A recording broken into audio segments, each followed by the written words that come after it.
Bharat news 44. अधिवेशन उद्या आज चहा पाणी आहे ते करून घ्या का विरोधी पक्ष बहिष्कार टाकेल मग ते सगळं मग सत्ताधारी पक्ष म्हणता काय करायचं. बोला बोला काय रावसाहेब, आज विधिमंडळाचं अर्थसंकल्पीय अधिवेशन सुरू होत आहे. हे दुसरं अधिवेशन आहे की राज्याला विरोधी पक्षनेता नाही दोन्ही सभागृह. राज्याला विरोधी पक्षनेता नाही दोन्ही सभागृह याची फक्त महाराष्ट्र सरकारला नाही तर देशाच्या सरकारला सुद्धा त्या संदर्भात लाज वाटली पाहिजे. विरोधी पक्षाशिवाय नेत्याशिवाय तुम्ही दोन्ही सभागृह चालवायचा प्रयत्न करता, पण नरेंद्र मोदी प्रधानमंत्री झाल्यापासून शक्य असेल तिथे ते विरोधी पक्षनेता देण्याचं टाळतात. राहुल गांधी यांना तर आज ते विरोधी पक्षनेते आहेत लोकसभेत, पण त्यांना लोकसभेतूनच कायम ते बाहेर काढण्याचं कारस्थान सुरू आहे. हे विरोधी पक्षनेता नको.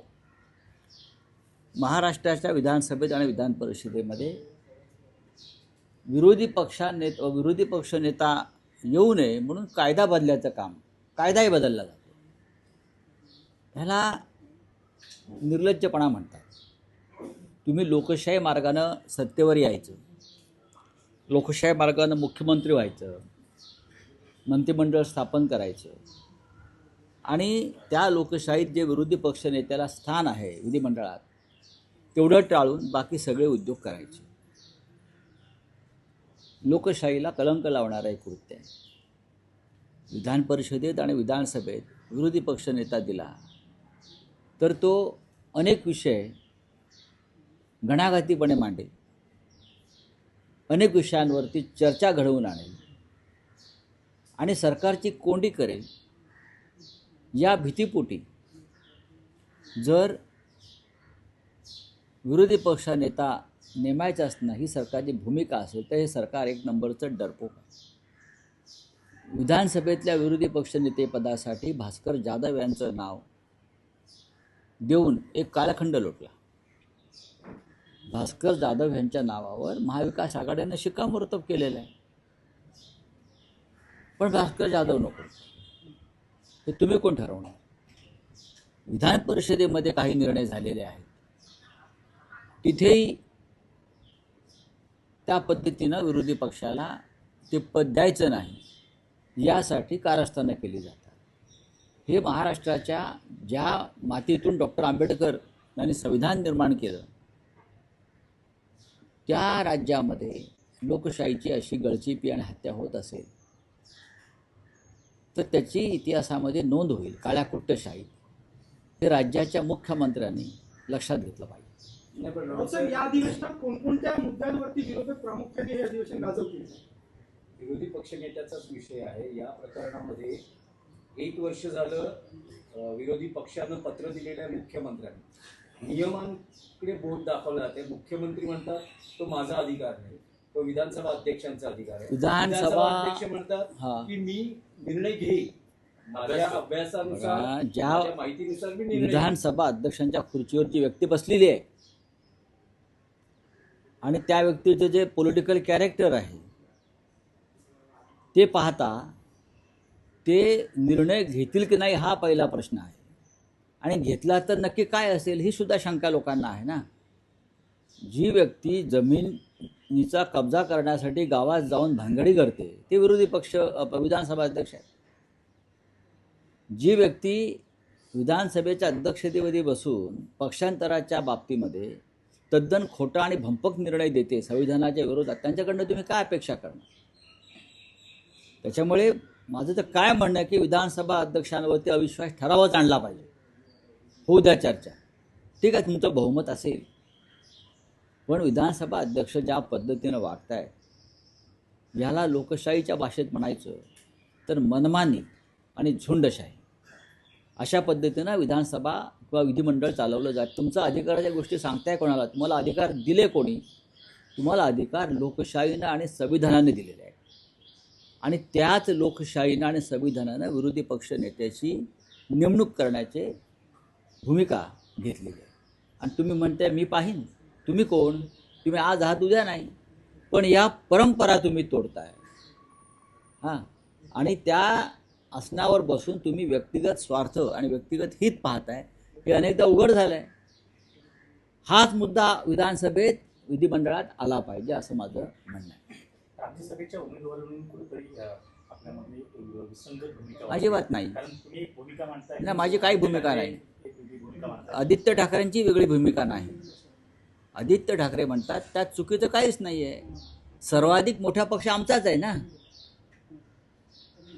20 आमदारांचा पक्ष आमचा आहे, हे आधी मान्य केलं पाहिजे. दुसऱ्या क्रमांकाचा पक्ष आहे काँग्रेस, त्यांचे 16 आहे आणि राष्ट्रवादी काँग्रेसचे 10 आहे. त्याच्यामुळे जो निवडून जाणार आहे राज्यसभेचा खासदार तो महाविकास आघाडी म्हणूनच जाईल. त्याच्यामुळे पहिला अधिकार हा शिवसेनेचा आहे. आदित्य ठाकरे याच्याविषयी वेगळं बोलले आहेत असं मला वाटत नाही आणि ते चुकीचं असे मला वाटत नाही. उद्धव ठाकरे काँग्रेस हायकमांडशी चर्चा करतात या संदर्भात. तुम्ही शरद पवार सातत्यानं बोलता आहात की ज्येष्ठ नेते म्हणून शरद पवारांची इच्छा आहे, तुमच्याशी उद्धव ठाकरेंची चर्चा झाली आता आहे. प्रश्न असा आहे, माननीय शरद पवार साहेबांची इच्छा आहे असं मी म्हणालो, राईट? त्यात मी काय चुकीचं सांगितलं? ते ज्येष्ठ नेते आहेत, ते महाविकास आघाडीतले नेते आहेत, त्यांनी इच्छा व्यक्त केलेली आहे. आता त्याच्यावरती आम्ही सगळे मिळून एकत्र बसून निर्णय घेऊ. पण सर्वाधिक मोठा पक्ष म्हणून पहिला हक्क हा शिवसेनेचा आहे, हे आधी स्वीकारलं पाहिजे. हीच चर्चा सुरू आहे, यात वेगळं काय आहे? राऊतसाहेब, एक विषय आहे. मुळात राऊतसाहेब, मुख्यमंत्र्यांचं स्टेटमेंट असं आहे की 7 जागा आहेत, त्यापैकी 6 जागा आमच्या निवडून जातील, 1 जागा महाविकास आघाडीची निवडून जाईल, असं संख्याबळ आहे. पण आदित्य ठाकरे हे सांगता आहेत की आमचे 2 खासदार जातील. नाही नाही नाही, असं बोललेलं नाही. नाही, त्यांचं म्हणणं आहे एक शिवसेनेचा जाईल आणि एक एनसीपी किंवा दुसरा माननीय कोणी अर्ज बघा, देईल. हे पहा, आदित्य ठाकरे यांना राजकारणाची आणि विधिमंडळाच्या कामाची चांगली जाण आहे. 2 लोक कसे निवडून जातील? जाणार नाही, दोन एकच जाणार. राज्यसभेच्या जागा आहेत. ते म्हणतात की गेल्या वेळेस समीकरणावर चर्चा होते. गेल्या वेळेस शरद पवार आणि प्रियांका चतुर्वेदी असे 2 खासदार निवडून गेलेले, त्यामुळे यावेळेसही आमचे 2 खासदार निवडून जातील असं आदित्य ठाकरे म्हणतात. तेव्हाची परिस्थिती वेगळी होती, तेव्हा आम्ही सगळे एकत्र होतो, आमचाही आकडा जास्त होता. हे आहे, आदित्य ठाकरे अशा प्रकारे चुकीचं विधान करणार नाही. 1 खासदार निवडून जाईल, 37चा कोटा आहे यावेळेला. आमच्याकडे 10 ते 12 मतं जास्त राहतील असं दिसतंय. आम्हाला पुन्हा 20-1 मतांची बेगमी करावी लागेल. ती जर होत असेल तर 2 जातील. पण या क्षणी शिवसेना हा सगळ्यात मोठा पक्ष असल्यामुळे आम्ही हे बोलणारच की बाबा आमचा मोठा पक्ष आहे, त्याच्यामुळे पहिला हक्क आमचा राहील. पण प्रश्न निर्माण कधी होतो? अद्याप माननीय शरद पवार साहेबांनी स्वतःची उमेदवारी त्यांच्या पक्षाकडून जाहीर केलेली नाही, हे लक्षात घेतलं पाहिजे. नाही, पण उद्धव राऊतसाहेब, ठाकरे यांचं जर काँग्रेस शरद हायकमांडशी पवार बोलणं सुरू आहे. शरद पवार यांनी इच्छा व्यक्त केली आहे, हो, तुमच्याशी त्यांची चर्चा तेव्हा झालेली आहे. महाराष्ट्राचं राजकारण त्यावेळेला आता जसं काही बदल झाले तसे बदल झालेले नव्हते. पाहू ना, तुम्ही फार त्याच्यावरती फार टेन्शन किंवा प्रेशर घेऊ नका. महाविकास आघाडी जी आहे किंवा नेतृत्व जे आहे आमचं, हे सक्षम आहे निर्णय घ्यायला. नाही, पण एक स्पेसिफिक प्रश्न आहे की शरद पवार यांनी इच्छा व्यक्त केली आहे, ते जर राज्यसभेवर जाणार असतील तर अशा वेळेस शिवसेना उद्धव बाळासाहेब ठाकरे पक्षाची भूमिका काय राहील? त्याच्यामध्ये काँग्रेस पक्षसुद्धा आहे ना, फक्त शिवसेना आहे का? 3 पक्ष एकत्र आल्याशिवाय ही निवडणूक होणार नाही महाविकास आघाडीची, हे मी वारंवार सांगतो आहे. पण तुम्ही तोच प्रश्न विचारताय, हे चुकीचं आहे. ही निवडणूक 3 पक्षांची आहे आणि त्या 3 पक्षातला मोठा पक्ष शिवसेना आहे विधिमंडळामध्ये. 2 बोला. गटांमध्ये काँग्रेस असेल किंवा तुमचं बोलणं चालू आहे का दिल्लीतल्या? ते बघू ना, ते बोलणं चालू असेल तर इथे कशाला सांगायचं आता. जेव्हा प्रत्यक्ष उमेदवारी अर्ज भरले जातील तेव्हा कळेल सगळ्यांना काय होत आहे. नाही मला माहीत. राऊतसाहेब, गेल्या 2 दिवसात महाराष्ट्र एक वेगळं चित्र बघतो आहे. काय? काल मालेगावात तुम्ही आणि दादा भुसे हे कोर्टात एकत्र होतात आणि हसत खेळत तुमच्यात संवाद झाला. परवाच्या दिवशी तुमचे माजी आमदार वैभव नाईक हे उद्योग मंत्री उदय सामंतांबरोबर एका टेबलवर जेवत होते आणि तिथेही हास्य विनोद होत होते. काही वेगळं घडतंय आहे का महाराष्ट्राच्या राजकारणात? ज्यांच्याबरोबर आम्ही बसतो किंवा कोणी कोर्टात कोणी जेवताना त्यांच्यामध्ये वेगळं घडवण्याची क्षमता आहे का? ते वेगळा निर्णय घेऊ शकतात का? हा प्रश्न तुम्ही त्यांना विचारा. ह्या सगळ्यांचे निर्णय दिल्लीतून घेतले जातात, हे नाही घेऊ शकत. दादा भुसेंचा विषय पूर्णपणे वेगळा आहे. ज्या खटल्यासंदर्भात आम्ही सातत्यानं एकमेकाच्या विरुद्ध उभे होतो, तो मूळ खटला जो आहे हा अद्वै हिरे यांचा आहे आणि त्याच्यावरती मी भाष्य केलेलं आहे. आता स्वतः अद्वै हिरे हे भारतीय जनता पक्षात गेले, त्याच्यामुळे तो खटला चालवायची जबाबदारी आता भारतीय जनता पक्षाची.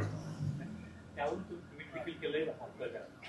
काय अब्दुल भातकळकरांना तुम्ही देखील केलंय. त्यांना उत्तर दिलं. ते म्हटले की यांनी मी माफी मागितली नाही, मी खेद व्यक्त केला. कागद बघू शकता आपण की अद्वै हिरे यांचा खटला होता, त्याच्यामध्ये मी भाष्य केलं आहे.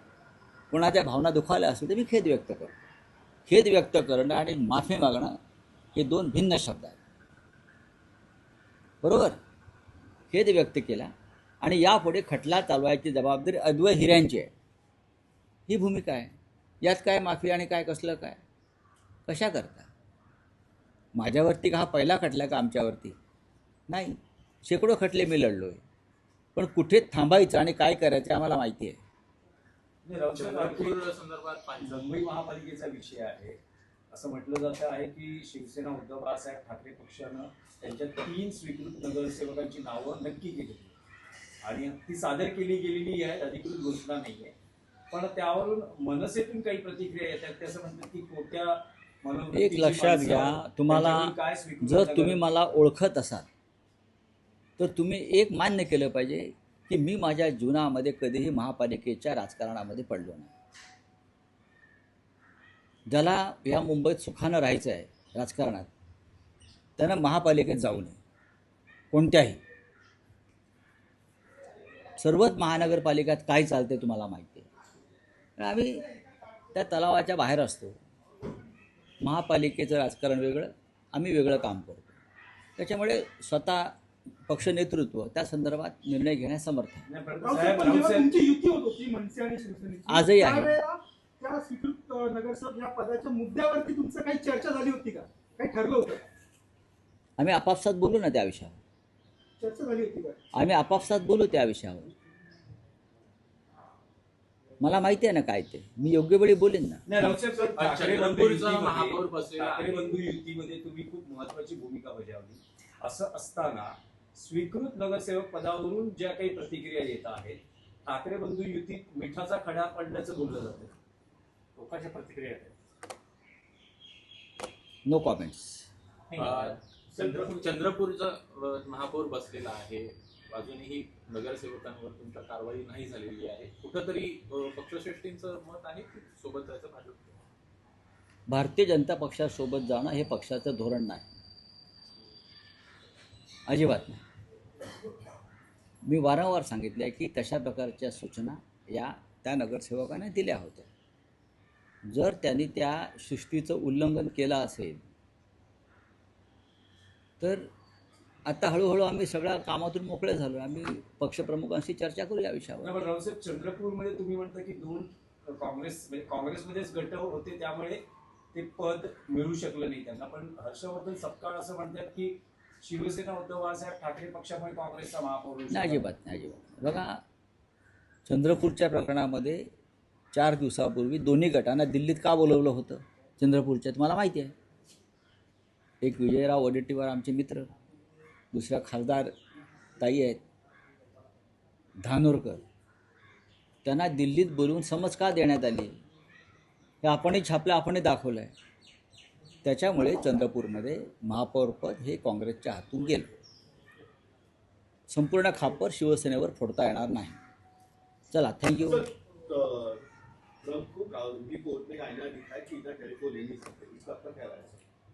उसकी मेरी राय है कि उस आईने में हमारे सुप्रीम कोर्ट ने भी देखना चाहिए अपने आप को. भारत के सुप्रीम कोर्ट ने भी वो जो आईना है, वो आईने के सामने भारत के सुप्रीम कोर्ट ने भी खड़ा रहकर देखना चाहिए कि कि हमारा चित्र उसमें कैसा दिखता है। वहाँ की सुप्रीम कोर्ट उनके प्रेसिडेंट को आईना दिखाता है, उनका निर्णय रद्द करता है, और हमारे यहाँ का सुप्रीम कोर्ट प्रधानमंत्री गृह मंत्री के दबाव में आकर निर्णय लेते हैं।